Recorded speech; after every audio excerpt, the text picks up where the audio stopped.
AP Kurnool జిల్లా ఓర్వకల్లులో road ప్రమాదం జరిగింది. పూడిచెర్ల దగ్గర బస్సు కల్వర్ట్ను ఢీకొట్టింది. ఈ ఘటనలో బస్సు డ్రైవర్తో పాటు మరో ప్రయాణికుడు చనిపోయాడు. నిద్రమత్తులో డ్రైవర్ కల్వర్ట్ని ఢీకొట్టడంతోనే ప్రమాదం జరిగినట్లు తెలుస్తోంది.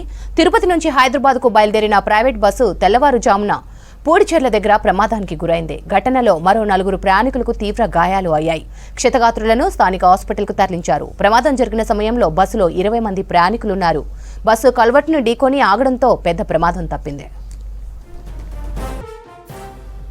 ఏపీ కర్నూలు జిల్లా ఓర్వకల్లులో రోడ్డు ప్రమాదం జరిగింది.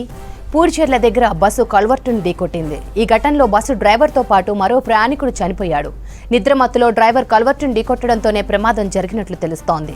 తిరుపతి నుంచి హైదరాబాద్కు బయలుదేరిన ప్రైవేట్ బస్ తెల్లవారుజామున పూడిచెర్ల దగ్గర ప్రమాదానికి గురైంది. ఘటనలో మరో 4 ప్రయాణికులకు తీవ్ర గాయాలు అయ్యాయి. క్షతగాత్రులను స్థానిక ఆసుపత్రికి తరలించారు. ప్రమాదం జరిగిన సమయంలో బస్సులో 20 మంది ప్రయాణికులున్నారు. బస్సు కల్వర్ట్ను ఢీకొని ఆగడంతో పెద్ద ప్రమాదం తప్పింది.